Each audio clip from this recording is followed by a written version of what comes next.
वृंदाचे आई बाबा अशी ओळख पहिल्यांदाच मिळाली आणि ती इथून पुढे मिळतच राहो अशी अपेक्षा. मी माझ्याकडचं नॉलेज तिला शिकवत होतो, ती तिच्या काही 4 गोष्टी उभं कसं राहायचं, स्टायलिंग कसं करायचं हे मला शिकवत होती. आणि मग तिथे मैत्री झाली आणि ऑब्व्हियसली एक अट्रॅक्शन झालंच. मित्र मैत्रीणच आहोत आम्ही, अजिबात नवरा बायको हा झोनच नाही आमच्यामध्ये. त्याने काहीतरी तुझ्यासाठी पुन्हा एकदा लिहावं आणि तू अशी भूमिका साकारावी असं कधी वाटते की? नाही, कारण आम्ही एकत्र आलो, एकत्र काम करायला लागलो की आमचं नक्की काहीतरी त्याच्यावर वाजणार. काही बदल मी खूप वेळ लावतो आवरायला. म्हणजे मी तयार असते, अगं तयार, मी मुलगी तयार असते आणि चिन्मय चालू.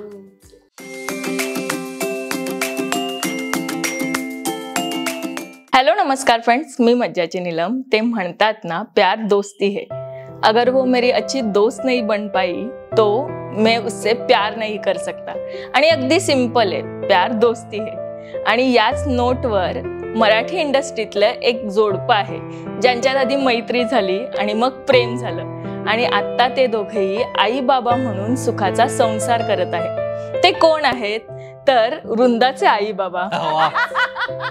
क्या बात आहे. येस, मोनिका आणि चिन्मय, खूप खूप स्वागत आहे तुमचं. थँक्यू. छान इंट्रोडक्शन केलं. वृंदाचे आई बाबा अशी ओळख पहिल्यांदाच मिळाली आणि ती इथून पुढे मिळतच राहो अशी अपेक्षा. कारण की बाहेर कुठे गेलं ना तर वृंदा कुठे हे मला आधी विचारलं जातं. तर तिला नावाने लोक ओळखतात, 4 महिन्याच्या पोरीला नावाने लोक ओळखतात, त्यामुळे करेक्ट आहे. ठीक आहे, छान वाटतं. ती तुझ्यासोबत नसली ना की आम्हालाही वाटतं की वृंदा कुठे गेली. पण आता जसं मी बोलली की ज्या नोटवर चालू झालंय की प्यार दोस्ती आहे, पहिली मैत्री झाली आणि त्या मैत्रीची सुरुवात नेमकी कशी झाली हे सगळं मला आज जाणून घ्यायचंय. ते मला असं वाटतं चिन्मयनेच सांगावं की त्याने केलेली आहे मैत्री आधी. हा, म्हणजे काय झालं की एक दिवाळीचा इव्हेंट होता पुण्यामध्ये. त्या इव्हेंटच्या अँकरिंगसाठी मला विचारलं आणि हिला विचारलं. आम्ही दोघं मिळून त्याचं अँकरिंग करणार होतो आणि मोठा ग्राउंड इव्हेंट होता, म्हणजे असं काही हजारांचा क्राऊड वगैरे होता. आणि मी नाटक माझ्या कॉलेजकडनं करत होती, ती तिच्या कॉलेजकडनं नाटक करत होती, एकांकिका स्पर्धा आणि हे सगळं. आणि मग तिथं आम्ही अँकरिंगसाठी भेटलो आणि मग तिथे आमची ओळख झाली आणि तिथून तो मैत्रीचा प्रवास सुरू झाला. मग मी माझ्याकडचं नॉलेज तिला शिकवत होतो, ती तिच्या काही 4 गोष्टी उभं कसं राहायचं, स्टायलिंग कसं करायचं हे मला शिकवत होती म्हणजे आम्ही शेअर करत होतो गोष्टी एकमेकांसोबत. आणि मग तिथे मैत्री झाली आणि ऑब्व्हियसली एक अट्रॅक्शन झालंच. मग म्हटलं की आता दोस्ती काय म्हणतात, एक कदम आगे बढ़ाना चाहिए, दोस्ती की आगे जाना चाहिए करून मग आता थोडं पुढे जायचं तर आणखीन वेळ एकत्र घालवला पाहिजे म्हणून एक नाटक करायचा घाट घातला.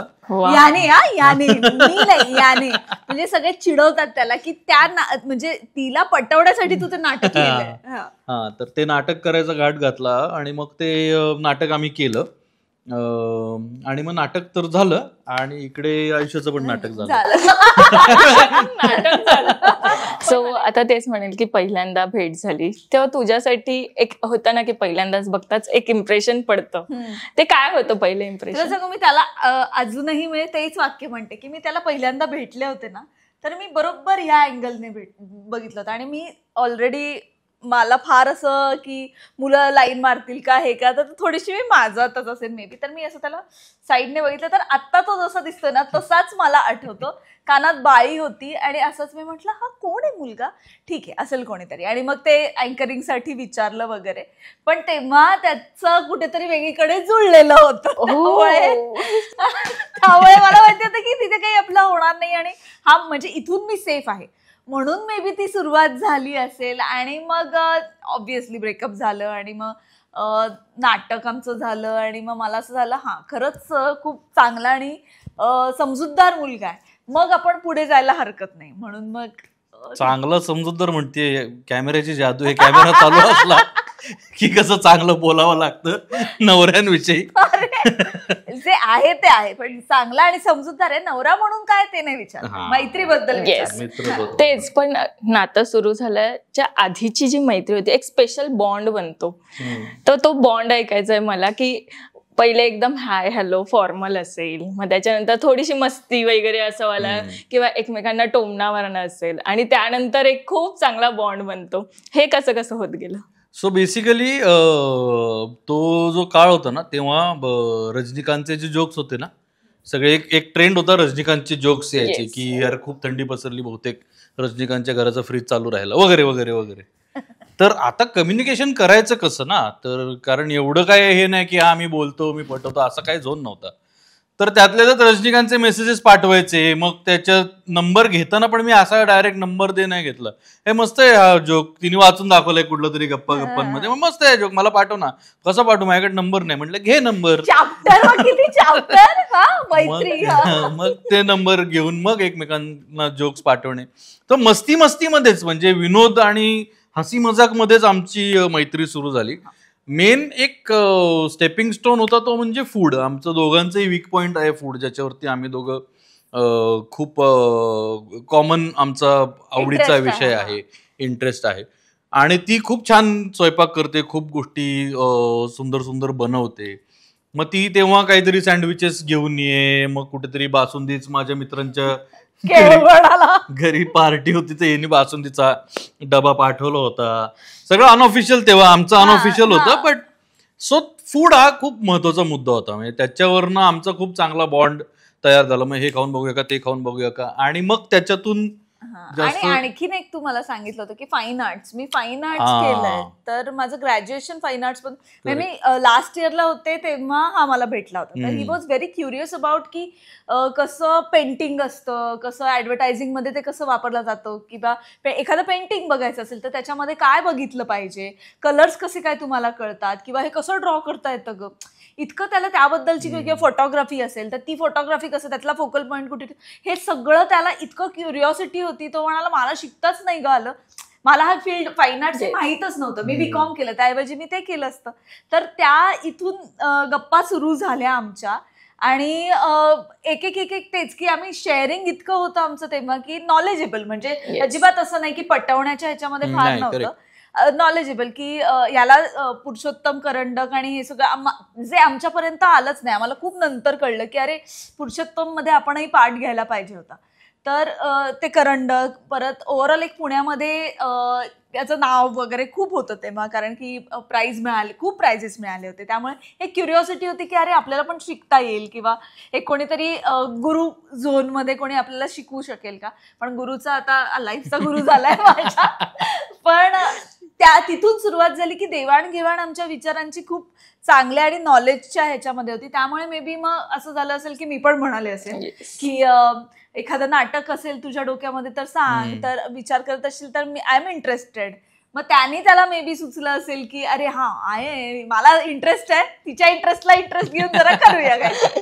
पण ते नाटक कोणतं होतं, आणि जेव्हा जे बसवत होतं तेव्हा आरडा ओरड हे सगळ्या गोष्टी झाल्यात, ओरडा वगैरे खाण्यापासून सगळं व्यवस्थित, त्याच्यात काही कुठे कमतरता नव्हती. पण माझा प्रॉब्लेम असा आहे किंवा असायचा की मला खूप हसायला यायचं, किंवा काही झालं की जे आता जनरली आमच्या सीन मध्ये पण होतं, मी आणि आम्ही हसायला लागतो. तर तसाच माझा प्रॉब्लेम आहे, काही सिरियस झालं किंवा काही खुट असं जरी वाजलं तरी मला पटकन हसायला येतं. तसं झालं होतं आणि बऱ्याचदा मी ओरडा पण खाल्लेला आहे. पण तो ओरडा तिथेच कट टू, म्हणजे आम्ही 10-10:30 पर्यंत रिहर्सल करायचो. 10:30 नंतर आम्ही परत आमचे नॉर्मल गर्लफ्रेंड बॉयफ्रेंड असायचो. ते एक आम्हाला स्विच ऑन स्विच ऑफ तेव्हा करता येत होतं. त्यामुळे मे बी रिलेशनशिप टिकलं आणि पुढे म्हणजे त्याचं तिथे बोललं, कधी काय ओरडलं तर त्याचं ग्रज त्यांनी पण कधी ठेवलं नाही. आणि तू का अशी वागते, तू का नीट लक्ष देत नाही, किंवा वॉटेवर ज्या कारणामुळे तेव्हा चिडचिड झाली असेल ते मी पण काही फार धरून ठेवलं नाही. गोष्टी सोडून देणं, बोलणं तिथल्या ते संपवणं हा महत्वाचा कायम आमच्या रिलेशनचा कायमच मला वाटतंय तो महत्वाचा पॉइंट राहिला डिस्कशनचा आणि गप्पांचा, ज्याच्यामुळे गोष्टी सॉल्व्ह होत राहिल्या, त्या साचत नाही गेल्या कधीच नाही. आणि त्याच्यावर आम्हाला खूप पॅचेस नाही लावायला लागले. म्हणजे रिलेशनशिपवर पॅचेस लावून लावून मग ते पुढे नंतर ते राहतं. त्याऐवजी आम्ही बोलून क्लिअर करतो आणि जे पहिल्यापासून करत आलो. अगदीच मी तिला फोन केलेला की मला असं असं करायचंय आणि फ्रेंड्स म्हणून तुमचा इंटरव्ह्यू करायचा आहे. ती काय म्हणाली माहितीये, अगं आम्ही नवरा बायको नाहीच, मित्रमैत्रीणच आहोत आम्ही, अजिबात नवरा बायको हा झोनच नाही आमच्यामध्ये. नाही, कधी माझ्यावर आवाज चढवलाय, कधी आरेरावी केलीये, कधी डिमांडिंग आहे. एखाद्या वेळेस फक्त जेवणाचं फरमाईश असते, पण ती फरमाईश असते तुला जमेल का, किंवा कधी अशा खूप एक्सपेक्टेशन्स पण नाहीयेत ओव्हरऑल इनलॉज कडून, किंवा माझ्या पण इनलॉजनी कधी मला काही कोणत्या गोष्टीसाठी प्रेशराईज केलं. इतकं कन्व्हिनियंट आणि कम्फर्टेबल रिलेशनशिप आहे ना, की ते नवरा बायको जे आपण नवरा बायकोचा साचा म्हणतो ना, त्यामध्ये बसणारं नाहीये. ते इतकं मैत्रीमध्येच बसणार आहे. त्यामुळे आम्ही मैत्रीणच आहोत. नवरा बायको हे फक्त टॅग आहे एक, बाकी कोर रिलेशनशिप आमचं रिस्पेक्ट आणि एक कम्फर्टमुळे असल्यामुळे ते मित्र मैत्रीणच म्हणता येईल. म्हणजे मला असं वाटतं हे आत्ताच्या पिढीने खूप शिकायला पाहिजे, कारण की आता असं होतं नातं लगेच बनतं, लग्नही होतं आणि लगेच डिवोर्सही होतात. हे सगळं आता जे सुरू अचानक आत्ताची पिढी वगैरे असे शब्द आल्यामुळे मला असं झालं की कुठे गेल्या माझ्या डायबिटीसच्या गोळ्या रे अचानक. पण मला हेच विचारायचं, किती वर्षाची मैत्री आहे आणि लग्नाला किती वर्ष झाली ती? आता हे तू जास्त चांगलं सांगते, परत मी काहीतरी घोळ करणार आकड्यांमध्ये परत त्याच्यावर काहीतरी. बघ, या वर्षी बरोबर तो दिवाळीचा इव्हेंट होतो, त्याला 15 वर्ष होणार. सो दिवाळीमध्ये 15 वर्ष होणार आपल्याला. या दिवाळीमध्ये एकमेकांना बघून आणि असं अरे वा कोण आहे ही कोण आहे या झोनला. लग्नाला 10 वर्ष झाली आमच्या या वर्षी. 2015 मध्ये लग्न झालेलं आणि आता 25ला 10 वर्ष झाली.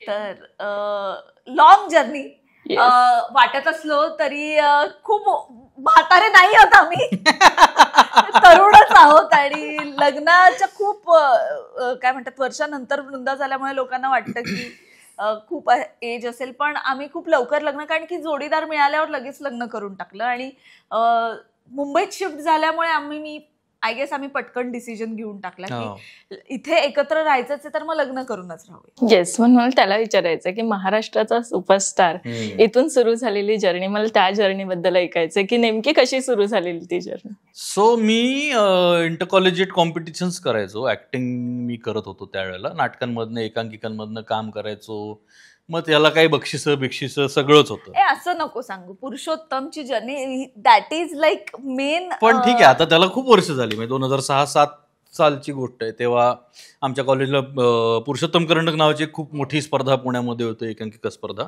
आणि तेव्हा मला तिथं बेस्ट ऍक्टर प्राइज मिळालं होतं पुरुषोत्तम करंडकमध्ये. सो आम्ही बऱ्यापैकी ऍक्टिव्ह होतो. वेगवेगळ्या सकाळ करंडक नावाची एक स्पर्धा व्हायची, तिथे मला अभिनयाचं पारितोषिक होतं. मग थेस्पो नावाची एक मुंबईमध्ये एक मोठी कॉम्पिटिशन होते, जी नॅशनल लेवलची कॉम्पिटिशन होते. तर त्याच्यामध्ये पण मला ऍक्टिंगचं प्राइज होतं. 1 वर्ष मला मिळालं होतं प्राइज ऍक्टिंगचं, आणि त्याच्या पुढच्या वर्षीच आम्ही एकत्र नाटक केलं. आणि अगेन ते नाटक सुद्धा सिलेक्ट झालं होतं थेस्पोसाठी, जिथे आम्ही एकत्र. सो माझं असं ऍक्टिंगचं खूप कल होतं आणि मी खूप करायचो ऍक्टिंग, आणि खूप असं पॅशनेटली मी ऍक्टिंग करिअर परस्यू करायचं त्यावेळेला माझा विचार होता. कारण दुसरं काही मला येत नव्हतं, कॉमर्समधनं काय शिकतो माणूस. तर म्हणजे शिकणारे शिकतात, पण मी फार काही लक्ष दिलं नाही अभ्यासाकडे, त्यामुळं माझं राहिलं शिकायचं. कॉमर्स नाही तर बेस्ट कॉमर्स सारखी साईड नाही. तर माझा खूप फोकस ऍक्टिंगकडे होता. मग महाराष्ट्राच्या सुपरस्टारच्या ऑडिशन झाल्या, आम्ही दिली, सिलेक्ट झालो. पहिल्या काही राऊंड्समध्येच मी लगेच त्वरित एलिमिनेट सुद्धा झालो. त्याच्यानंतर मी मुंबईला येऊन कामं मिळवण्याचा प्रयत्न सुद्धा केला, पण त्याला वेळ लागतो. कुठलंही काम ऍक्टिंगचं मिळवण्यासाठी वेळ लागतो. प्लस पुण्यामध्ये लोकांना माहिती होतं की मी काम करतो, कसं करतो, काय केलंय, काय बक्षीस आहेत, वॉटेवर 4 कामं बघितलेली होती. मुंबईमध्ये मी अगदीच जी लाखो हजारो मुलं रोज येतात त्यांच्यातलंच एक होतो. त्यामुळे इथे येऊन ते काम पटकन क्रॅक झालं नाही. आणि इकॉनॉमिक्स असतं सगळ्याच्या मागे, खायला लागतात पैसे, राहायला मुंबईत राहणं हे सगळंच अवघड असतं. सो मग तिथून मग मी पुन्हा काही काळ मी मुंबईत राहिलो, काही प्रोजेक्ट्स करण्याचा प्रयत्न केला, काही जमले, काही नाही जुळून आले. मी पुन्हा पुण्याला गेलो, पैसे संपले म्हणून. आणि मग मी लिखाणाचा प्रवास माझा ऍक्च्युली तिथून सुरू झाला की मग आता काहीतरी करूया नुसतं बसण्यापेक्षा. मग मी काही शॉर्ट फिल्म्स लिहिल्या, मी शॉर्ट फिल्म्स डिरेक्ट केल्या, त्यांना पण प्राइजेस मिळाली. मग माझं थोडं मग कुठेतरी एकांकिका लिही, कुठेतरी कोणासाठी तरी नाटक लिही, स्वतःसाठी नाटक लिही, असं करत करत तो लिखाणाचा प्रवास सुरू झाला. आणि मुंबईमध्ये एक माझी मैत्रीण होती सुखदा नावाची, तिने एक प्रोडक्शन हाऊसमध्ये ती इन हाऊस रायटर म्हणून काम करत होती. तर ती म्हणली की आमच्याकडे ओपनिंग आहे, तू येशील का, करशील का. मला असं आलं की बेस्ट आहे, आपल्याला पगार मिळेल आणि मीनवाईल आपल्याला ऍक्टिंगचा पण शोध घेता येईल. म्हणून मी मुंबईत आलो आणि मग मी लिहायला लागलो त्या प्रोडक्शन हाऊसमध्ये आणि मग लिहायलाच लागलो. मग नंतर तर पैसे यायला लागले आणि कामही यायला लागले लिखाणातनं. तर मग मी पूर्ण वेळ मग लिखाणामध्येच स्थिरावलो. पण पुन्हा एकदा असं नाही वाटलं की अभिनयाकडे जावं आपण थोडंफार? वाटतं, पण आता असं आहे की आता मी कुठल्या कॅटेगरीमध्ये बसणार आहे ना. मी हिरोच्या म्हणजे फिजिकली काही माझं फिटनेस आणि या गोष्टीकडे अजिबात लक्ष नाही. आणि आता मी इतकं पडद्याच्या मागून इतकं काम बघितल्यानंतर ना बऱ्याच गोष्टी असं होतं की अच्छा आता कळलेत छक्के पंजे काय असतात काय नाही. त्यामुळे जर विचारलं, जर आवडलं, जर करावं असं वाटलं तर करू. आणि आता जेव्हा शोधत होतो तेव्हा फार काही कोणी विचारलं नाही. आता कशाला कोणी विचारायला येईल, ऑलरेडी एवढी कॉम्पिटिशन आहे आणि उत्तम उत्तम काम करणारे लोक ऑलरेडी आहेत आता मार्केटमध्ये. तर मिळालं कधी कोणी विचारलं तर मी करायला मला आवडेलच. पण मी त्याला दरवेळेस म्हणते की थोडी आपली स्टेबिलिटी आली की तू सुरू कर आणि ती येणार, मला Yes, माहितीये. कारण की नक्कीच. इतका चांगला नट आहे ना ग तू. तर काही अशा कारणामुळे बेसिकली मला असं वाटतं इकॉनॉमिकलच सगळं होतं पण त्याच्यामध्ये. ऑल सेड अँड डन मला काही असं नाहीये की काहीतरी मी मिस केलं आयुष्यामध्ये. हा. आपण काहीतरी कधीतरी गिअर शिफ्ट करतोच ना. हा. 2 ट्रॅक असतात, हा निवडतो. नाही, पण मला असं वाटतं की ती सगळं तुझं स्वप्न पूर्ण करते आणि तू तिच्यात म्हणजे स्वतःला नाही ग, बघत असशील. माझंही अगदी फार नाही, हो असं- नाही नाही बरोबर नाही, तिचा मुद्दा बरोबर आहे की मला पण मजा येते तिचं यश बघताना. तिला येऊन लोक तिच्याबरोबर फोटो काढतात किंवा ओळखतात, रेकग्नाइज करतात, त्यांनी गंमत वाटते. म्हणजे छान वाटतं. तिला त्या सगळ्याची अजिबात आवड नाहीये की मला येऊन लोकांनी ओळखावं, फोटो कारण काढावं. मला असं वाटतं की हे this is not my high. Yes. एक जे मी प्राऊडली फील करेन किंवा आता जी सिरियल आहे किंवा जे काम आहे ते माझ्या नावावर नाहीये, ते टीम वर्क आहे. ज्या दिवशी माझ्या नावावर सेल्फ येणार की अरे ही मोनिकाची सिरियल आहे आणि ही, तर त्या दिवशी मी मिरवेन की अरे हा आता तुम्ही या, आता मी फोटो देते. आता मला असं वाटतं की मी त्या गोष्टीचा पार्ट आहे. आता व्लॉगिंगमुळे जी मला ओळख मिळते की आम्ही तुझे व्लॉग बघतो तर मी पटकन म्हणते हो हो हो माझं आहे. पण सिरियल किंवा एखाद्या प्रॉडक्ट मधून जर म्हणजे वेगळ्या म्हणजे आता कसं फिल्म मधून किंवा अशा ह्याच्यामधून लोकांनी ओळखलं तर माझं असं होतं हा ते टीम वर्क आहे, ते पूर्ण क्रेडिट मी नाही घेऊ शकत. त्यामुळे तिथे माझं थोडीशी तारांबळ होते. पण माझं एक प्रांजळ मत आहे की त्यांनी सुरू केलं पाहिजे ऍक्टिंग, कारण जे कधीतरी सुरू होईल. थोडी आमची स्टेबिलिटी आली, थोडं आता आणखी मी स्टेबल झाले की मग सुरू करता येईल. हो, पण आता मी एन्जॉय करतोय माझं काम, मला मजा येते. आणि he is doing very well. So आता आमचं घर पण त्याच्यावरच मेन आहे.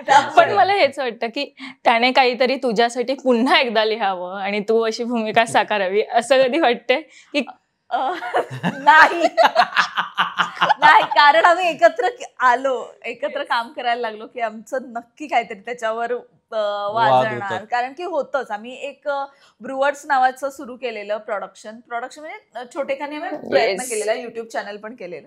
पण त्याचे काही डिसिजन्स घेताना ना वर खाली व्हायच्या गोष्टी, की कारण मला ऑडियन्स मास बेसिसला काय आवडतं या गोष्टी माहितीये, त्याला क्रिएटिव्हिटीकडे जायचं होतं. तर अशा दोघांच्या पूर्ण बेसिकली अपोजिट्स अट्रॅक्ट जे म्हणतात ना, तसं आहे. आमच्या दोघांच्या बऱ्याचशा आवडीनिवडी, बऱ्याचशा गोष्टी खूप वेगळ्या, वागणं, राहणं, बोलणं सुद्धा खूप म्हणजे पोलचा पार्ट होता. मी अजिबात हे रे, एकच गोष्ट कॉमन आहे, दॅट इज फूड. आणि जे काही झालं की आम्ही डायरेक्ट म्हणजे तो तिकडे असेल, मी इकडे असेल आणि मध्ये मॅगीचा बोल ठेवला आणि त्याचा वास आला तर आम्ही दोघं धावत धावत तिकडे जाऊ. इतके आम्हाला एक फूड खाण्याबद्दल आवड आहे. किंवा आम्ही असं ठरवतो की आता कोल्हापूरला जायचंय तर कोल्हापूरला फक्त आम्ही खाण्यासाठी जाणार की मग श्रावण संपल्यावर जाऊ म्हणजे खाता येईल. तर इतके आम्ही कुठेही जाण्याच्या आधी तिथे जाऊन काय खायचंय याचा विचार करतो. नाशिकला किती वेळा गेलो आम्ही, 2-3 वेळा नाशिकला गेलो खायला फक्त. सो तर मग तसे पोल सपाट आहोत. त्यामुळे त्यांनी माझ्यासाठी लिहावं आणि मी ते अभिनय करावा इतकं आता तरी आम्ही त्या ह्याच्यावर नाही केले. आम्ही काही प्रयोग तसे, पण त्याचं काही फार घडलं नाही. तिने पहिली डिश कोणती बनवलेली अशी? पहिली डिश कोणती बनवलेली मला आठवते, तिने सँडविचेस बनवून आणले होते. चटणी सँडविच बेसिक, आणि ते बनवून आणले होते डब्यातून. आणि मी तिच्या घरी पहिल्यांदा जेव्हा गेलो होतो रीडिंग आणि काहीतरी असंच कामानिमित्त, तेव्हा तिने मूग भजी बनवली होती.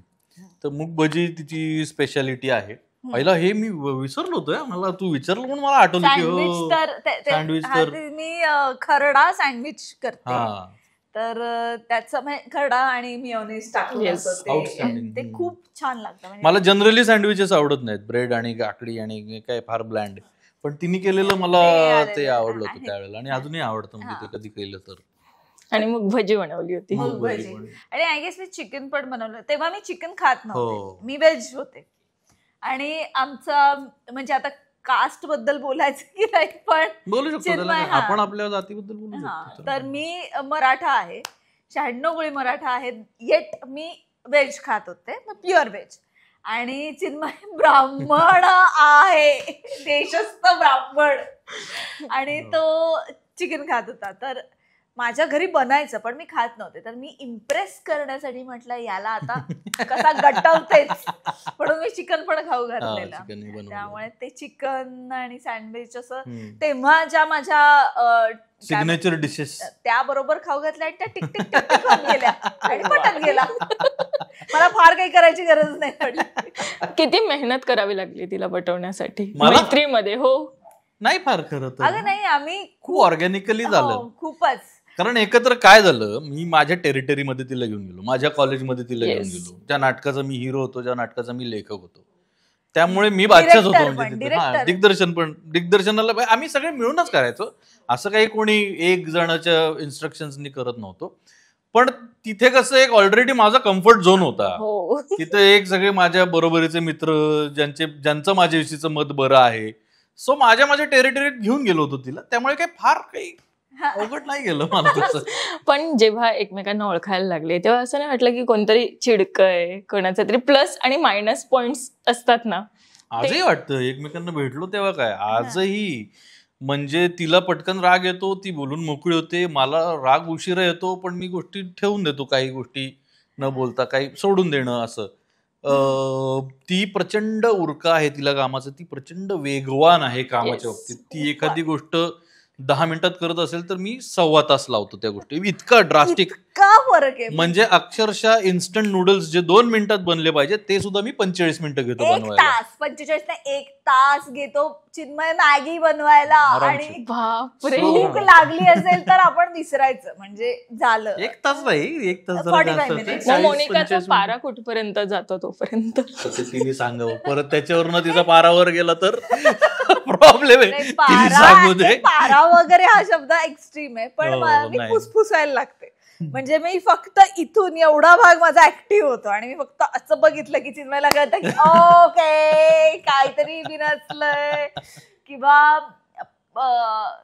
काहीतरी घरात असं घडलं की मग माझं होतं की चिडचिड. आणि पण आता काय झालं माहिती का, आता आम्ही खूप टर्म्स वरती आलो. हा, म्हणजे आता तिलाही माहिती की हा काहीतरी वेंधळेपणा करणार, हा काहीतरी घोळ घालणार. मलाही माहिती की मी माती खाल्ली, आता ही चिडणार. त्यामुळे मी शांत राहतो, तिला बोलायचं, ती बोलून घेते. ती कधी आता ती बऱ्याचदा शांतपणे, ऐक ना, कपडे ना प्लीज खुर्चीवर नको ठेवत जाऊ, 10 वर्ष झाली आहे लग्नाला, अजूनही हे सांगावं आज लागतं. सकाळची गोष्ट आहे, आज सकाळची. हा.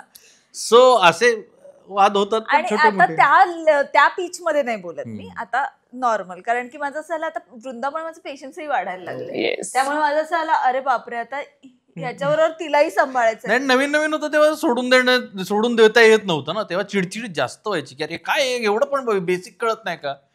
आता असं झालं की हा नाही कळत याला, तर आपल्याला सांगावं लागेल. किंवा मी पण तिला सांगितलंय, बघ मला नाही कळत, तुला सांगावं लागेल, तू काही असं एक्सपेक्ट करत असेल तर ते मला कळत नाही. पण मैत्रीमध्ये हे जेव्हा झालेलं आणि जेव्हा होत होतं तेव्हा चिडचिड दोघांची होत असेल, तेव्हा हँडल कसं करत होता हे?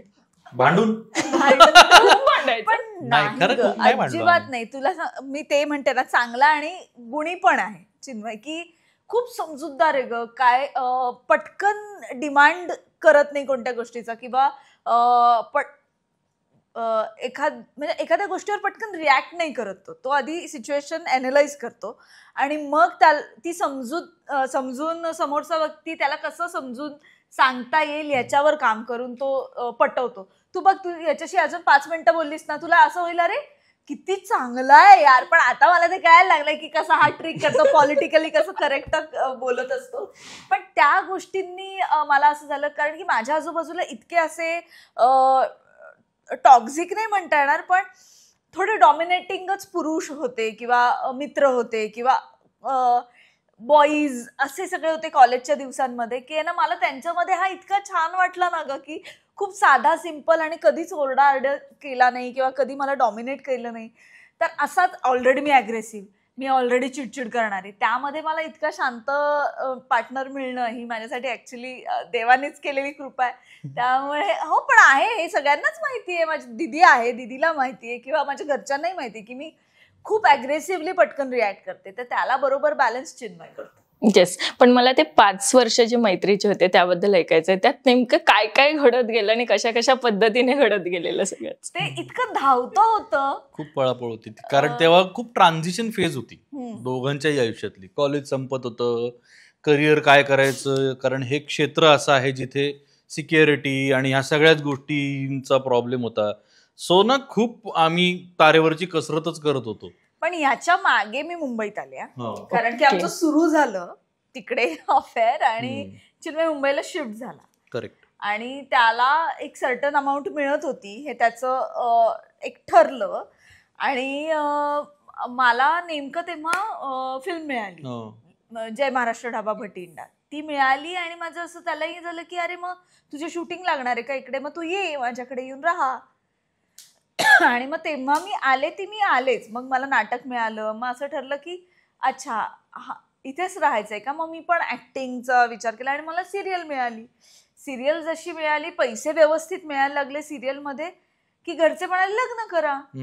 तर म्हणजे इतका ते असं खूप ट्रान्झिशनलच होतं. आणि त्याच्यात ऍडजस्ट करून घेणं एकमेकांसोबत राहताना, तू म्हणतेस त्याच्यात बऱ्याच अडचणी आल्या. नाही असं नाही, कारण मला फार काही स्वच्छतेची वगैरे आवड नाही, फार काही जमत नाही. स्वच्छता टापटीप कसलीच नाही आवड. तर त्याच्यावरनं खूप चिडचिडतीची झाली. तिला बिचारीला खूप ऍडजस्ट करायला लागल्यात गोष्टी किंवा ट्रेन करायला लागले अक्षरशः. नाही, पण तेच आहे ना की ऍडजस्टमेंट दोन्ही साईडनी. आता त्याच्या घरी असं वातावरण नाही आरडाओरडा किंवा अग्रेशनचं, तर त्याला त्यांनी ऍडजस्ट केलं. आता तो जे काही आहे की पटकन कोणत्या गोष्टी करत नाही, याला मी ऍडजस्ट केलं. असं दोघांनी समजून की ना समोरच्या व्यक्तीबरोबर राहायचंय ना आपल्याला. आता तू मगाशीच म्हणालीस की डिवोर्सचं प्रमाण वाढलंय किंवा डिवोर्स घेऊन किंवा सेपरेट व्हा. आम्हाला हे माहिती होतं की ह्याच्यापेक्षा जास्त चांगला पार्टनर नाही मिळणार. हा आहे आणि हा खूप आत्ता आपल्याला समजून घेतोय, ह्याच्यापेक्षा वर्स्ट कंडिशन असते लोकांची. आपण खूप बेटर कंडिशन मध्ये आहोत. सो इट्स बेटर की just work on it, don't give up. लोक पटकन गिव्ह अप करतात, जे आम्ही दोघांनी नाही केलं. अडचणी म्हणालास तेव्हा मला हे आठवलं की प्रत्येक मुलाला असं वाटतं ना की आपल्या पार्टनरने प्रत्येक सिच्युएशन मध्ये आपल्या सोबत राहावं. आणि मला एक सांग, कोणती अशी सिच्युएशन होती ज्यात असं वाटलं की आता ही सिच्युएशन खूप मोठी आली आहे आणि आता अस्मिता राहील की नाही हे असं डाऊटफुल होतं, आणि तरीही अस्मिताने हात धरला आणि म्हणाली की मी तुझ्यासोबत आहेच. अस्मिता म्हणजे मोनिका ना. आता तिला अस्मिता इतकी म्हणायची सवय. असं काय रोजच आहे ना, रोजच असं होतं ना, रोजच आपण प्रत्येक. पण तेव्हा सुरुवातीचा फेज होता ना, तेव्हा लग्नही झालं नव्हतं, फ्रेंड झोन होते, त्याच्यानंतर रिलेशनशिप आलं. असं खरं तर मी तुला खरं जेन्युइनली सांगू का,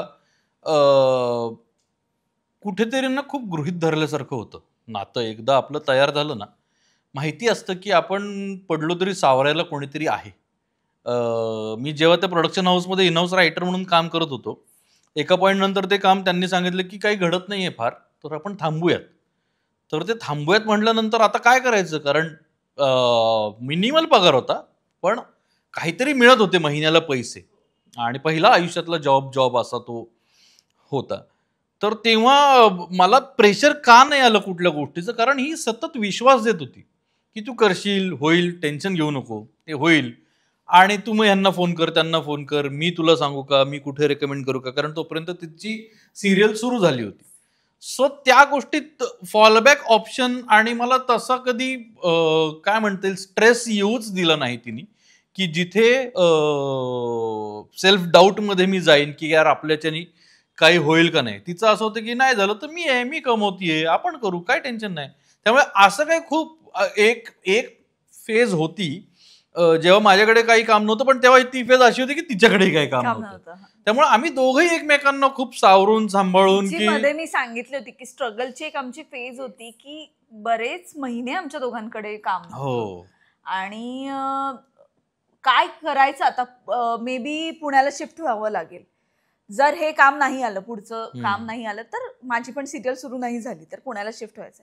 आणि लकीली त्याचं काम सुरू झालं आणि माझी सिरियल एक 3-4 महिन्यानंतर सुरू झाली. पण त्या काळातही आम्ही म्हणजे आम्ही हॅपी, वी वर हॅपी की ओके ठीक आहे, आपण प्रयत्न केला ना, इट्स ओके. तेच आहे की याच्यापेक्षा वेगळं काय असणार आहे. एकमेकांना कॉन्फिडन्स देत राहणं हेच महत्वाचं आहे. आणि म्हणजे ते उगाचच कॉन्फिडन्स दिला पाहिजे म्हणून असं नाही. Genuinely we believe in each other.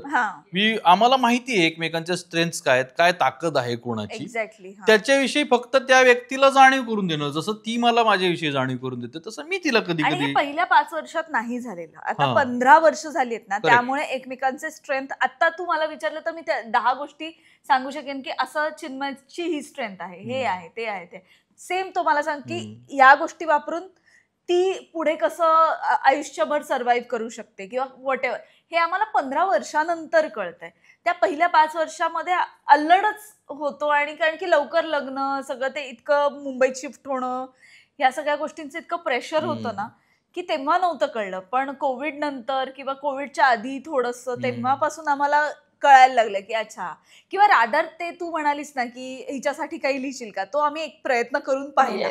तिथे आमचं वर्कआउट नाही झालं येट, आम्ही एकत्र राहिलो त्या गोष्टीनंतर. तेव्हा आम्हाला कळायला लागलं अच्छा हा असा आहे, ती तशी आहे. मग ओके, ह्याला बॅलन्स करून कसं पुढे जाता येईल रिलेशनशिपवर मध्ये. मग तिथून वर्कआउट आय गेस जास्त आपण करायला सुरुवात केली. पण हेच वर्कआउट करताना मला सांगा, एक चांगली गोष्ट त्याच्यातली आणि एक वाईट गोष्ट, आणि दोही तिची एक चांगली गोष्ट आणि एक वाईट गोष्ट. चिन्मयची एक चांगली गोष्ट म्हणजे तो सगळ्यांशी तेवढ्याच आदर आणि तेवढ्याच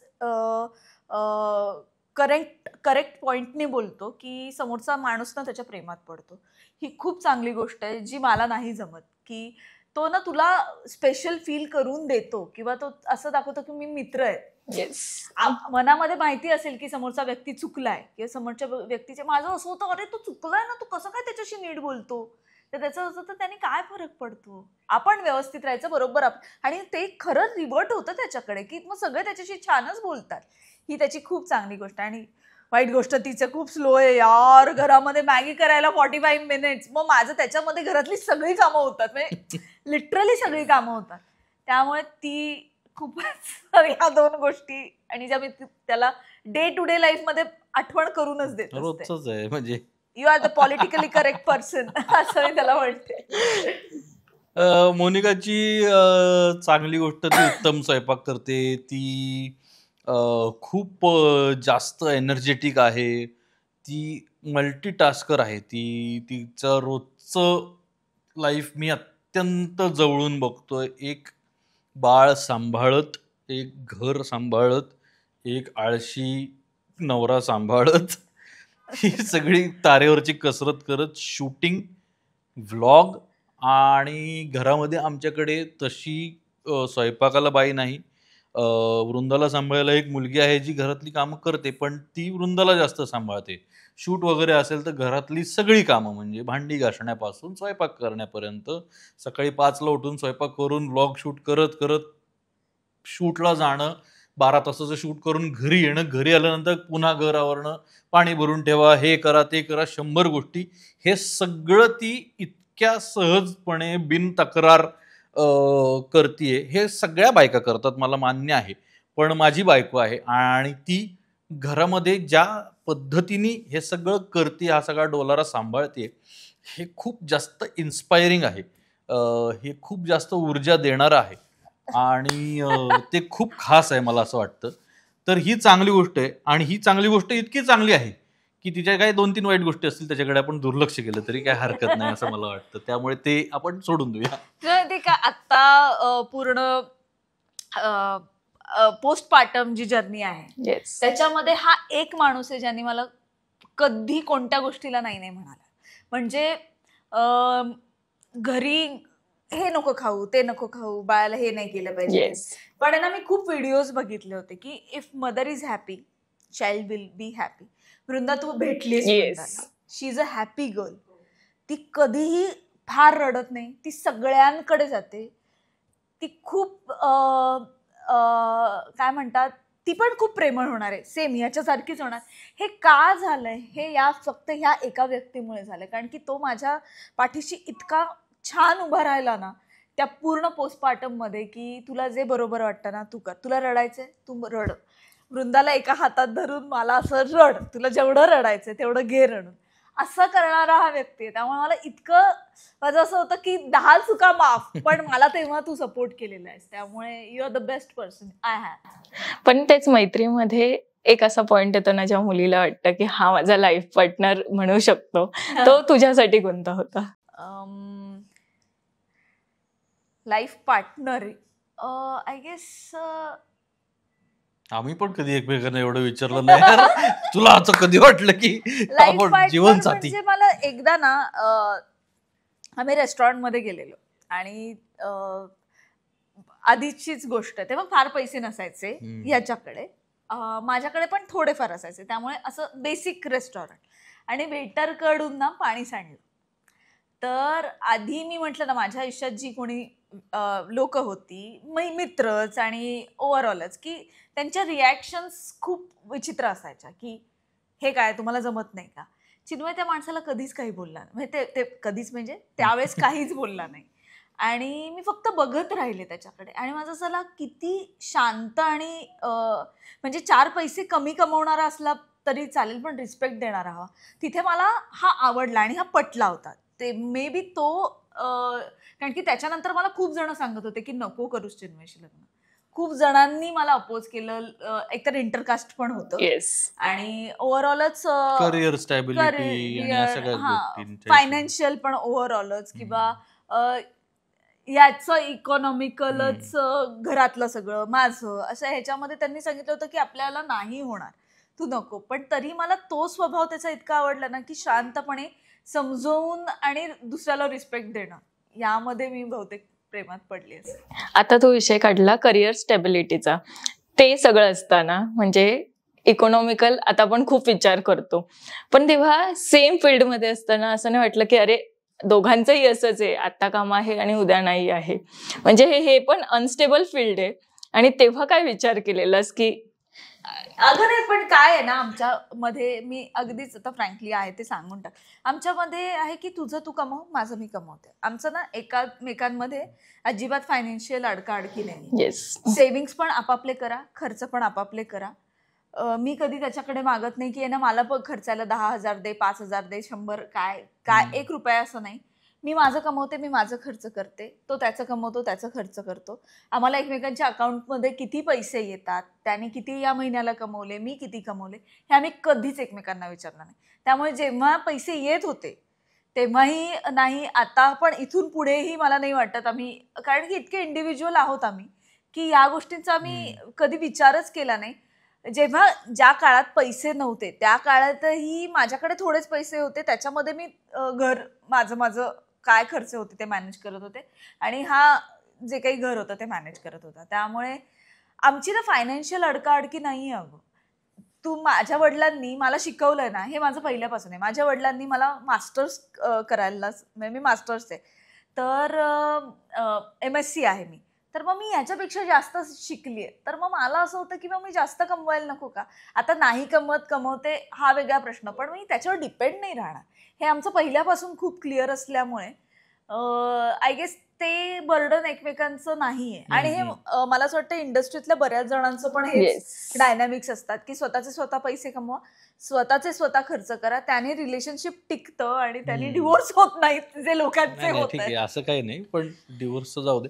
पण मुद्दा काय माहिती का, पण स्टील ऑल म्हणजे ती म्हणाली ते बरोबर आहे, पण तरी सुद्धा आम्ही इन्व्हेस्टमेंट मात्र एकमेकांच्या सल्ल्याने काय काय करू शकतो, कुठे कुठे गुंतवू शकतो, मग SIPच्या बाबतीत कुठे करूया, तू वाढव मी वाढवतो, हे सगळं आम्ही मॅनेज करतो आमच्या फील्डमध्ये आहे, इकॉनॉमिकल स्टॅबिलिटी कमी आहे.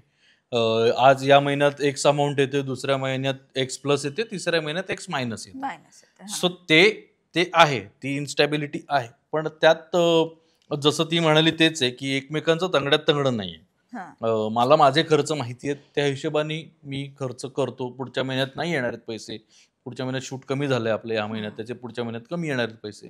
सो आता जपून वापरणं. त्याला मला पैसे द्यायचे हे त्याच्यावर कधी बर्डन नाही, किंवा रादर मला त्याला द्यायचे कधीच नाही, काहीच आम्हाला बर्डन नाहीये. पण मुंबईत आलेले दोघे, एकदम मुंबईत राहत होते. आणि मला एक सांग, पहिल्यांदा तिला जे काम मिळालेलं, चित्रपट मिळाला, मग मालिका मिळत गेल्या, तिला ते स्क्रीनवर बघणं, एक मित्र म्हणून, नवरा म्हणून, कशी स्टेज होती? म्हणजे ते फिलिंग इमोशनल जास्त असेल. खूप कौतुकाचं जास्त होतं, खूप कौतुकाचं जास्त होतं. कारण मला तिथला असल्यामुळे हे माहिती होतं की हे सोपं नाही.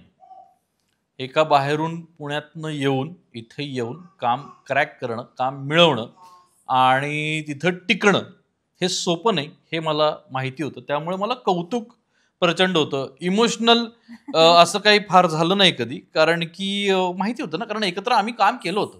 काम तर मिळेल, पण ते कसं मिळेल, कुठे मिळेल, या मोठ्या महासागरामध्ये कुठेतरी आपली ओळख निर्माण होणार आहे का, ही जी एक थोडीशी साशंकता होती, ते तिला जेव्हा काम मिळालं तेव्हा ती थोडी कमी झाली. तो अभिमान जास्त वाटला, कौतुक जास्त वाटलं.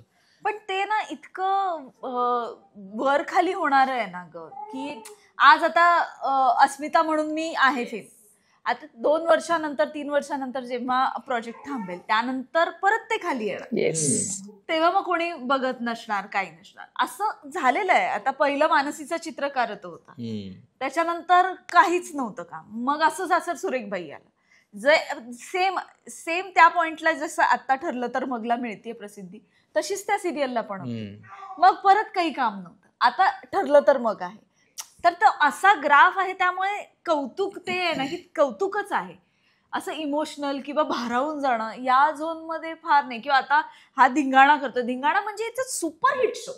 आता 4था सीझन येतोय ग त्याचा. I am so proud of him की ज्या पद्धतीने डिवोशननी तो काम करतो ना, I am really proud of him की इतका चांगला शो क्रिएट केलाय. तर ते कौतुकच आहे, कारण की याच्या आधी पण असं केलेलं आहे काम, पण आता त्याला नाव मिळतंय. सो ते वर खाली असा ग्राफ येतो, त्यामुळे ते तिथेच नाही राहत की अरे किती छान. कधीतरी असं होतं काय आहे हे, पण असं झालेलं आहे. हो, असंही होतं. सोबत असताना पासून पहिलं मिळालेलं त्याला काम आणि त्याने सांगितलं, तो दिवस कसा होता तुझ्यासाठी? तर पहिलं काम म्हणजे जेव्हा मुंबईत आल्यानंतर जे पहिलं काम होतं ते म्हणजे सोडलं त्याने काही कारणामुळे.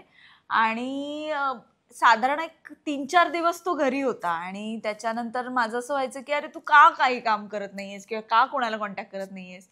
आणि त्याच्यानंतर त्याने कट्टू मला 2ऱ्या का 3ऱ्या दिवशी सांगितलं मला मिळालंय आणि ते होतं बुलेट ट्रेन.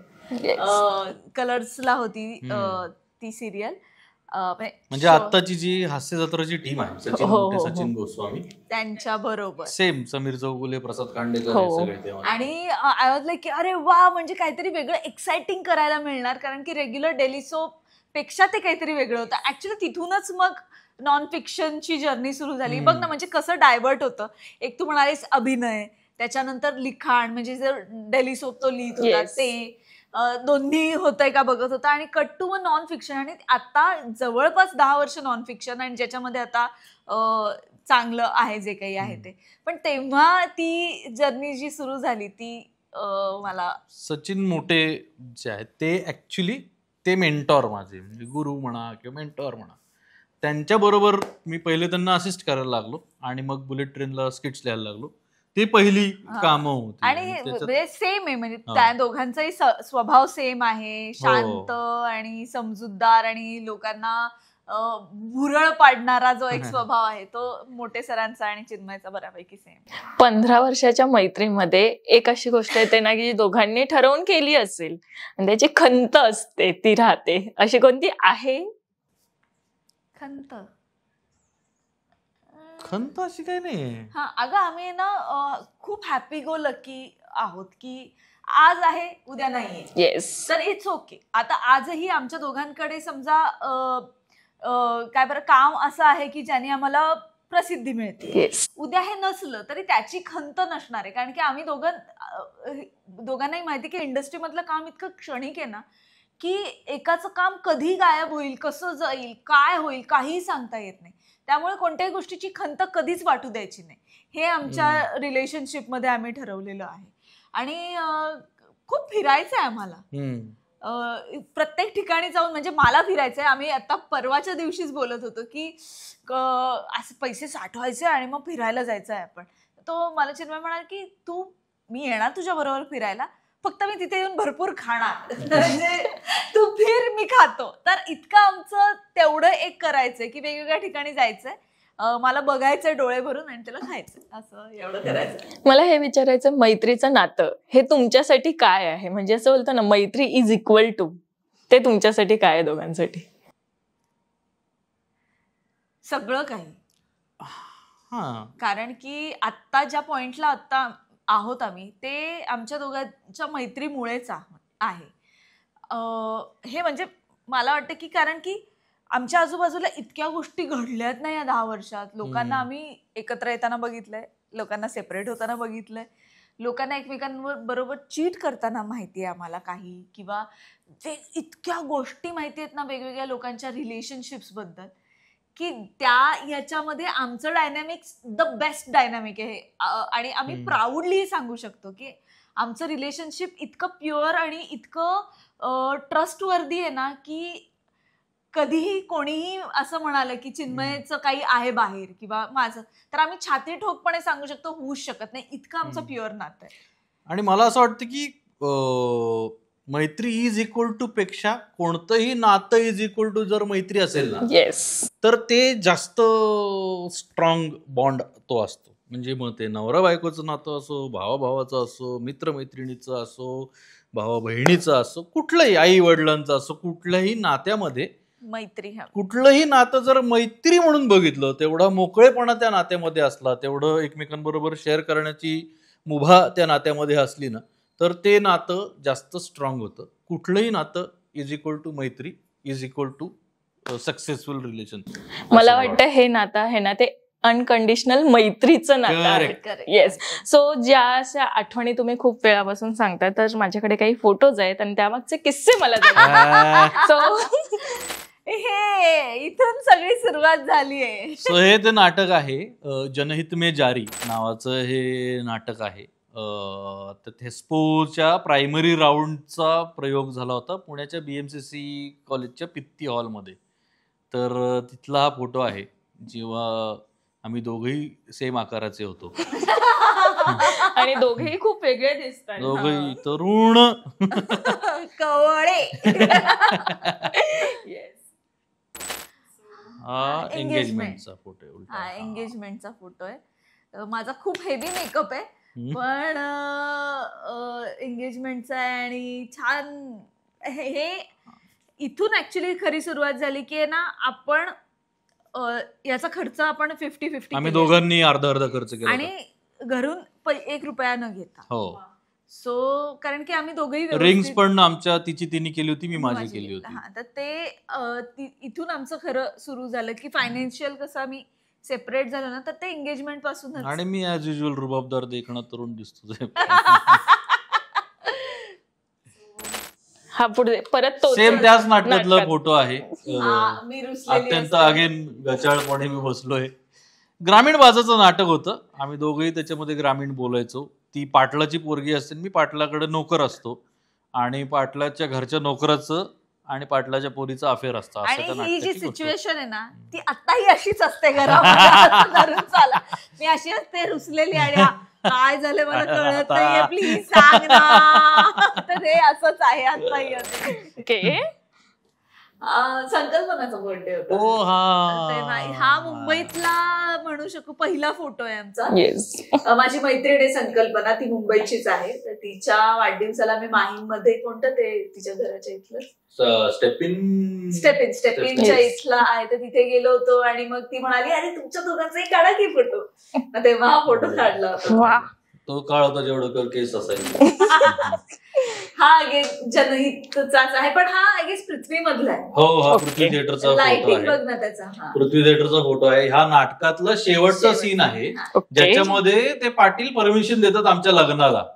म्हणून मग आम्ही असे बरे कपडे घालून लग्नाची आता परवानगी मिळालेल्याच्या आनंदात आम्ही असतो. आणि तो खरा आनंद पण आहे कुठेतरी की काहीतरी चिन्ह एकटा खुश आहे, बाकी सगळे उभे आहेत, चिन्ह एकटा. येस. अरे हा पाडव्याचा फोटो मागच्या वर्षीचा आहे बहुतेक, त्याच्या मागच्या वर्षीचा 2023चा आहे फोटो हा. येस. ड्रेस, कारण की तो मी म्हटलेला काही असलं तरी वेळेस साडी नेसतात, ड्रेस घालतात, मी म्हटलं यावेळेस असा ड्रेस घालूया, काय कोण बोलते म्हणून मी घातला होता. येस. हा ढाब्यावरचा फोटो. हो, हा माझ्या बर्थडेचा फोटो आहे, जेव्हा आम्ही ट्रॅव्हल करत होतो पुण्याला. माझी सिरियल चालू होती मानसीचा. हा करेक्ट, तिची सिरियल चालू होती. त्याच्यामध्ये आपल्याबरोबर योगेश शिरसाट आणि चेतन पण होता. चेतन डांगे. हा चेतननी काढलेला फोटो. हा, आम्ही चौघं ट्रॅव्हल करत होतो. ढाब्यामध्ये आम्ही थांबलो होतो रात्री ट्रॅव्हल करताना, आणि तेव्हा केक बीक कधी आणला होता मला माहित नाही, पण त्यांनी अरेंज केला. केक आधीपासून कॅरी करत होते आणि तिथं तो कॅरी केला रात्री बर्थडे सेलिब्रेट. हे माझ्या भावाकडचे 2 आहेत डॉग. ह्याच्यातली एक गंमत सांगतो तुला. मला ना, तू बघ, मी ह्याच्यात पण मी खूप ऑकवर्डली पकडले त्या फोटो. मी भयंकर, माझं प्राण्यांचा आणि माझा काहीही आयुष्यात संबंध नव्हता, आणि हिचं अत्यंत प्रचंड प्रेम आहे प्राण्यांवर, आणि ते कंपल्सिव्ह आहे. म्हणजे तुझं प्राण्यांवरती प्रेम असायलाच पाहिजे तुला. प्रेम कसं नाही, तिने मला येऊन प्राणी दिलेत हातात, आणि मी असा म्हणजे स्तब्ध होऊन जायचो की अरे बाप, आता मी काय करू याचं. तर ते आदळलेत तिने प्राणी माझ्या अंगावर. पण आता इव्हेंच्युअली मी बऱ्यापैकी पण आता खरं तर आहेतच. आता मला काही आधी कुत्र्यांची तर भयंकर भीती वाटायची मला. आता मला एक आमच्या मैत्रिणी मला फार मोठी मस्त गोष्ट दिली की मला प्राण्यांची भीती कमी झाली. उलट मला त्यांच्याविषयी आता थोडीशी जवळीक, थोडासा लळा. ओके, एक शेवटचा फोटो. अरे बापरे, हा तर फार भारी फोटो. हे करायचंय आम्हाला. हे तू करेक्ट वेळेला करेक्ट पोझिशनला फोटो सांगितलं. हे डिझनीलँड आहे पॅरिसचं, आणि ही आमची सगळ्यात मोठी ट्रिप आहे रिलेशनशिपच्या वेळेस. बरोबर लग्नाला 5 वर्ष झाल्यानंतरची आहे. युरोपला आम्ही गेलो होतो. 3 वर्ष झाले होते.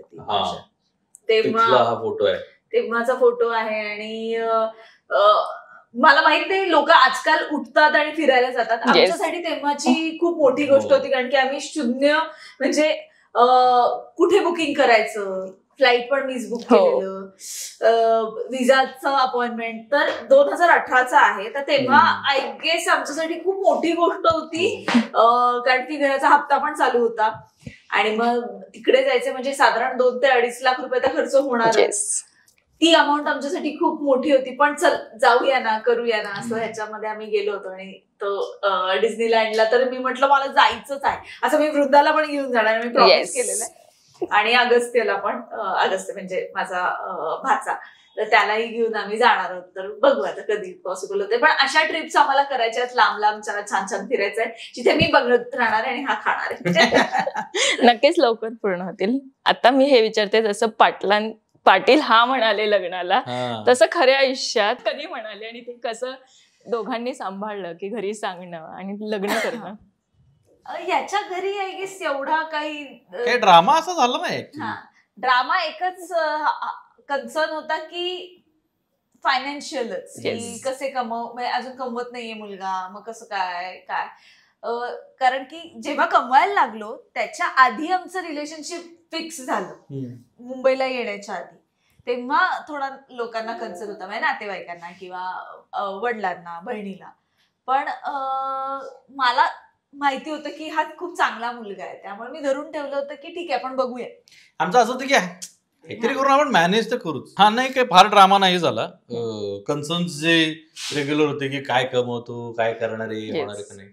बट थोडं बोलणं बिलणं माझं बरं होतं, सो मी बऱ्यापैकी कन्व्हिन्स करू शकलो की काहीतरी करून उपस्थित काही ठेवणार नाही तुमच्या पोरीला. आणि सेम की मी पण आई वडिलांना काय याच्या असणार त्यांचं की घर सांभाळेल ना, जे बेसिक अपेक्षा असते की स्वयंपाक करते ना, घर सांभाळते ना, काम करेल ना, तेवढ्या 3-4 गोष्टी माझ्या टिक होत्या, त्यामुळे त्याच्या आईवडिलांनाही फार नव्हतं आणि आम्हाला वाटलं होतं, म्हणजे मला स्पेशली वाटलेलं की इंटरकास्टचा खूप प्रॉब्लेम असू शकतो, पण तो अजिबातच आला नाही ग. म्हणजे दोन्हीकडून अजिबात कोणी काही बोललं नाही आणि लगेच सगळ्यांना असं झालं हा हा हा छान छान छान ओके काही प्रॉब्लेम नाही. त्यामुळे तो काही एक होतं लग्न कसं करायचं त्याच्यावरती बरेच खेळ झाले.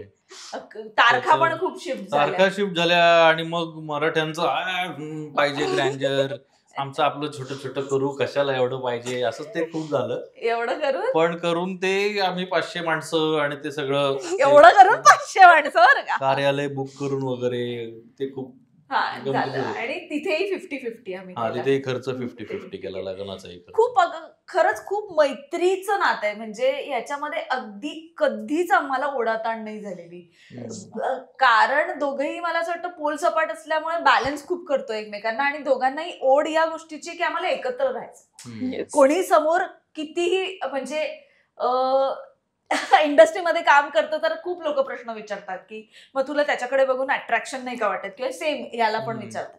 पण खरंच असं नाहीये की आम्हाला इतकं एकमेकांबरोबर घरी यायची ओढ असते की कधी येऊन हिला सांगतो याचं झालं. आता मगाशी पण ब्लॉग हे सुरू होण्याच्या आधी मी सांगितलं की त्याला मला इतकं सांगायचं होतं काल, पण वेळच मिळाला नाही. आणि सेम माझं असं होतं की शूटिंगवर बरंच काय काय घडलेलं असतं पण आता वेळच मिळत नाही. तर ही ओढ असते आम्हाला एकमेकांबरोबर वेळ घालवण्याची. वेळ मिळत नाही तर आता वेळ देता कसा? कुठं देतो? नाही देत. कधीतरी वृंदा झोपली की आता सध्या शेवट रात्री झोपण्याच्या मध्ये बोलतो आम्ही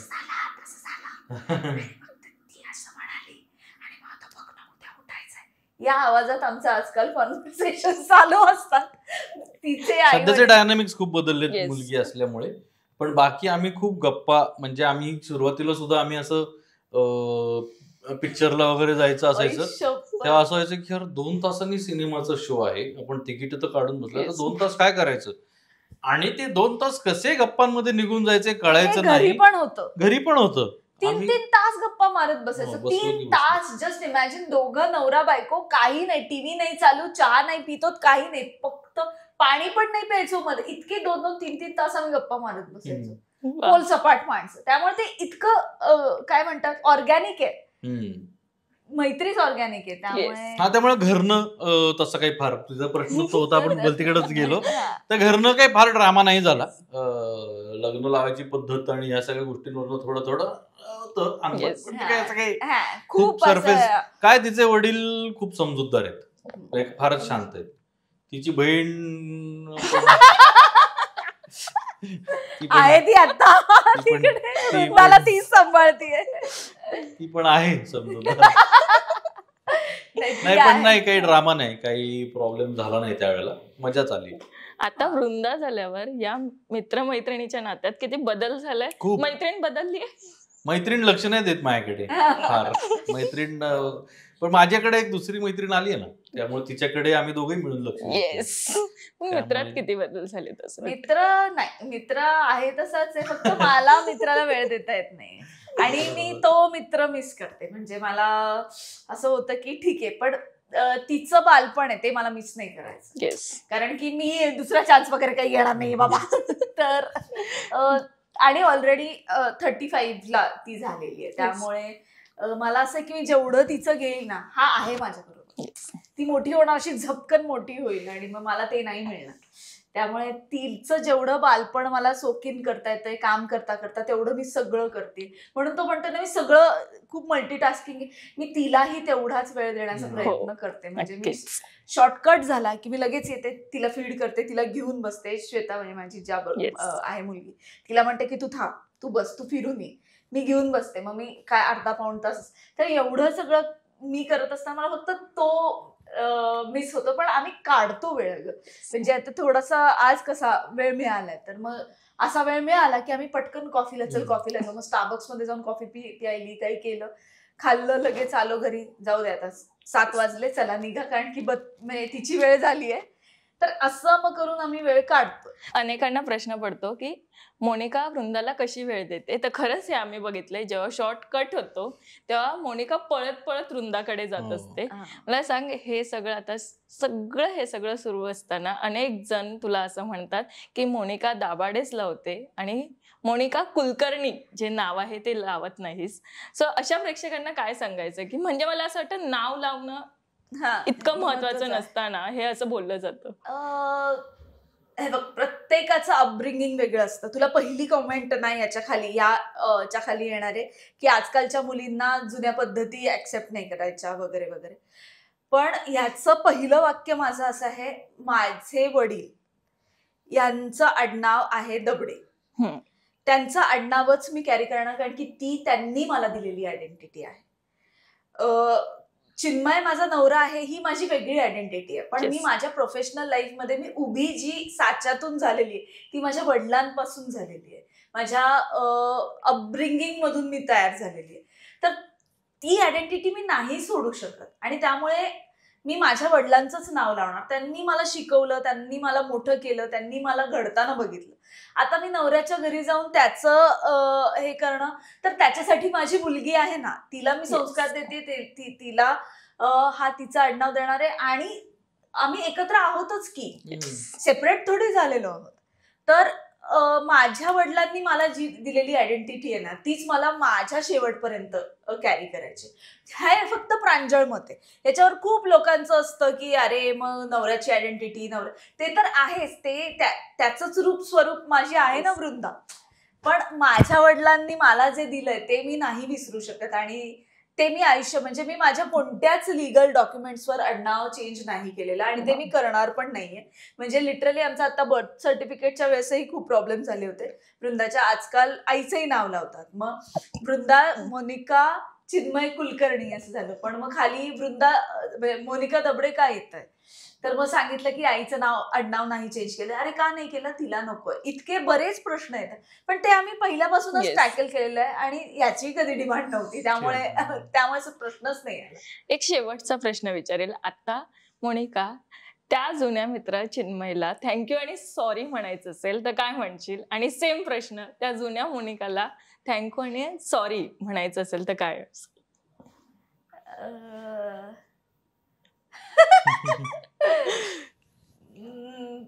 थँक्यूच म्हणेन मी, सॉरी पण म्हणेन. कारण की थँक्यू या गोष्टीसाठी म्हणेन की माझ्या विषयीमध्ये मी खूप ऍग्रेसिव्ह आणि तापट होते आणि मला म्हणजे मला लोकांना ओळखताच यायचं नाही. तू आता बोलतीयस ना, मी उत्तर देऊन टाकायचे. आता चिन्मयमुळे माझ्यामध्ये आलेला बदल हा आहे की मी समोरच्याचं ऐकून घेते, तो काय विचार करतोय याचा मी विचार करते आणि मी समजून घेण्याचा प्रयत्न करते.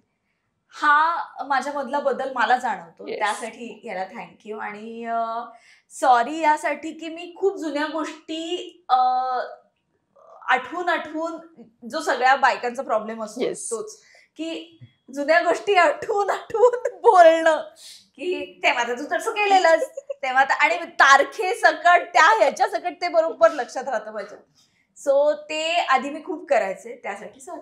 येस, मी थँक्यू म्हणण्यासाठी खरं हजार कारण आहेत. थँक्यू म्हणण्यासारखं खूप आहे. तिने खूप घडवलं मला, कसं राहायचं, कसं वागायचं, या गोष्टी, टापटीप कसं राहायचं, कपडे कसे घालायचे, काय करायचं, या अनेक गोष्टी तिने मला शिकवल्या. त्यासाठी तिचे आभार मानतोच मी. तिने अनेक उत्तम पदार्थ खायला घातले, मला स्वतः बनवून खायला घातले.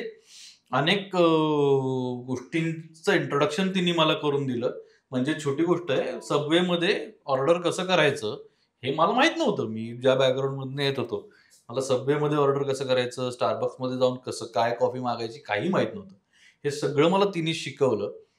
तर त्यासाठी कदाचित मी थँक्यू खरं फार छोटा शब्द आहे. थँक्यू म्हणून त्याची व्हॅल्यू छोटी होते असं मला वाटतं आता.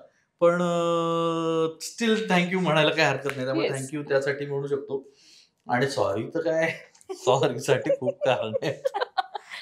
सॉरी तर मी येतं जातं म्हणतो, आज गिझरच बंद करायचं राहिलं, सॉरी.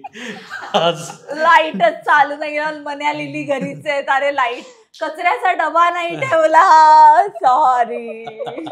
तेवढा एक कप विसरून ठेवला नाही, सॉरी.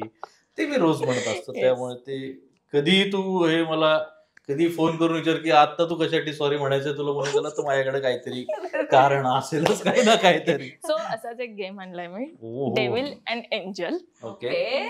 सो मी काही प्रश्न विचारणार आहे. त्या प्रश्नांमध्ये जर तुम्ही ते करत असाल तर डेव्हिल दाखवाल, बरं. आणि दुसऱ्याने एंजल, आणि त्याचे रिझन्सही थोडेफार.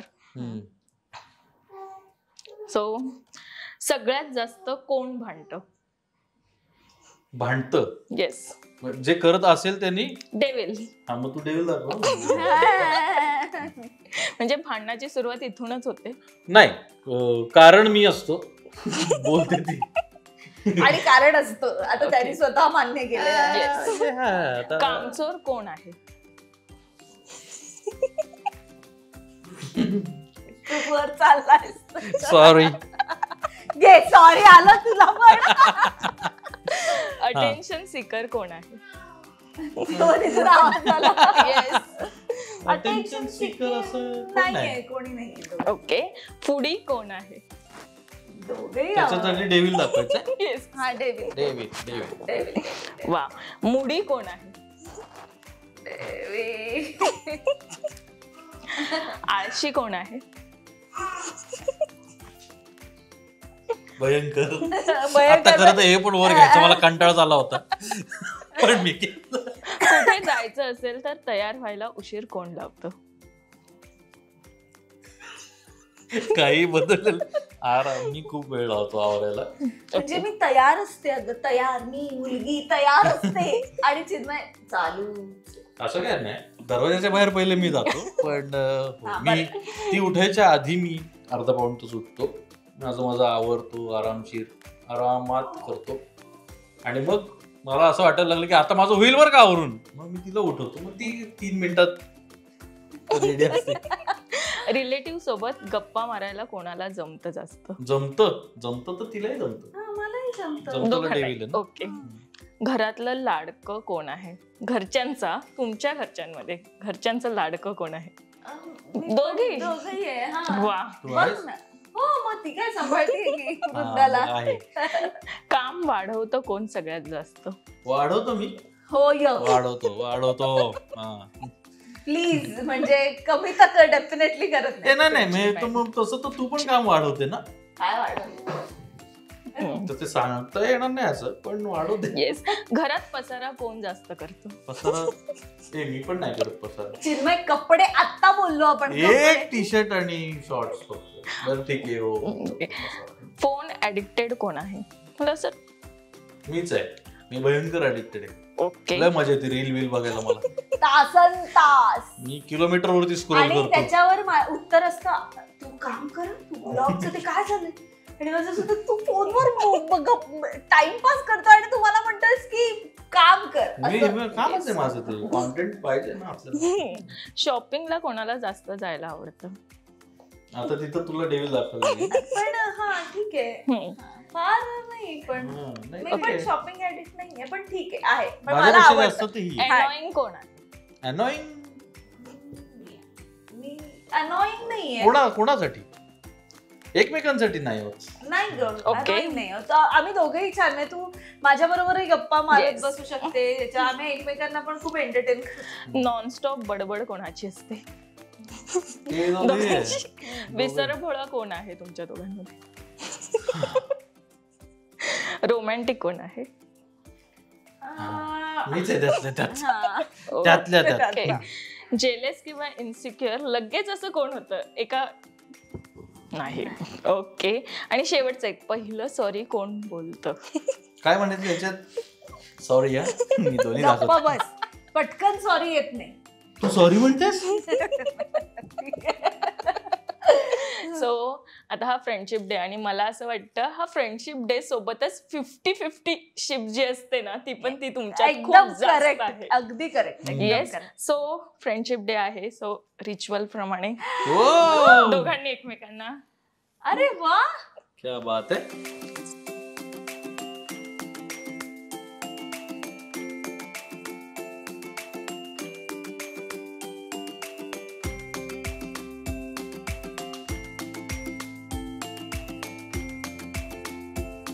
आणि दोघांनाही happy friendship day. Thank you so much. आणि एक शेवटचा आमच्याकडनं तुमच्यासाठी खास गिफ्ट. सो हा एक फोटो आहे आमच्याकडनं तुम्हाला.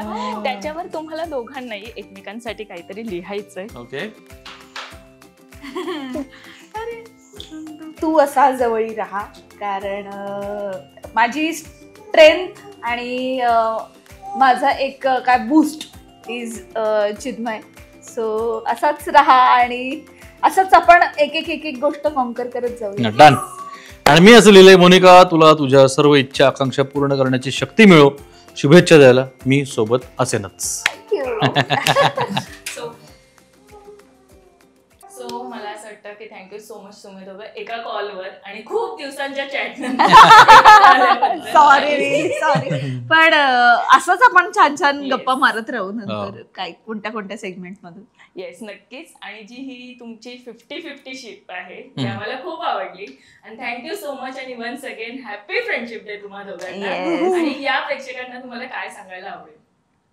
पूर्ण इंटरव्ह्यू मध्ये जे आम्ही सांगितलंय की नातं टिकवायचं असेल तर मैत्री टिकवा. मैत्री टिकली तर कुठलंही नातं टिकतं. आणि एकमेकांना स्पेस, रिस्पेक्ट आणि फ्रीडम द्या.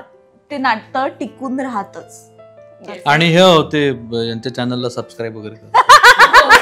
ते म्हणतात. मी आता तेच म्हणणार होते की मोनिका इतके ब्लॉग केले तुम्ही दोघांनी एकत्र, जसा एंड करता तसाच या व्हिडिओचाही एंड झाला पाहिजे. सो होऊन जाऊ दे. अजूनही चॅनलला सबस्क्राईब केलं नसेल तर प्लीज सबस्क्राईब करा, लाईक करा, शेअर करा, कॉमेंट करा. आणि भेटूया पुढच्या इंटरव्ह्यू मध्ये. तोपर्यंत bye. Thank you so much. Thank you. Marathi मनोरंजन सृष्टीमधील मालिका, चित्रपट, नाटक तसेच कलाकारांबद्दलच्या नवीन अपडेट्स जाणून घेण्यासाठी नक्की सबस्क्राईब करा इट्स मज्जा मराठी या आपल्या नवीन यूट्यूब चॅनलला.